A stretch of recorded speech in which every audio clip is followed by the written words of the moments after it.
గిర్రా గిర్రా గిర్రా తిరుగుతుంది బుర్ర.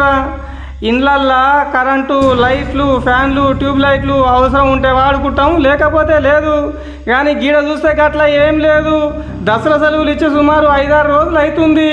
ఇంక ఎందుకో చిన్న పని మీద జడ్చర్లలోని జిల్లా పరిషత్ ఉన్నత ప్రభుత్వ పాఠశాల బాలుర హై స్కూల్కి వెళ్ళి చూస్తే ఏముంది, అదనపు తరగతి గదిలో 6-7 తరగతి గదిలో ఒక్కో గదిలో 4 ఫ్యాన్లు ఉన్నాయి. 4 ఫ్యాన్లు గిర్ర గిర్ర గిర్ర 24 గంటలు కరెంటు ఉన్నది సార్, నాన్ స్టాప్గా తిరుగుతూనే ఉన్నాయి. ఇంక గది చూసి నేను అట్లా ఇట్లా కష్టపడి ఫ్యాన్లు ఎంసీబీ అయితే బంద్ చేసినా కానీ ఇంత సోయిలేని అధికారులు ఉన్నారా, సోయిలోని ఆఫీసర్లు ఉన్నారా, సోయిలేని అటెండర్లు ఉన్నారా అన్న.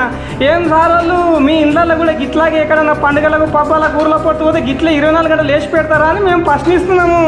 ఇంక ఇది చూసిన వాళ్ళు అట్లకెళ్ళి క్రికెట్ ఆడేటోళ్ళు పిల్లలు అవునా 2-3 రోజుల నుంచి మేము కూడా వస్తున్నాం కానీ చూడలేదా నువ్వు బాగా చూసినామని చెప్పేసి అంటుర్రు. నేను కష్టపడైతే ఎంసీబీలు బంద్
Very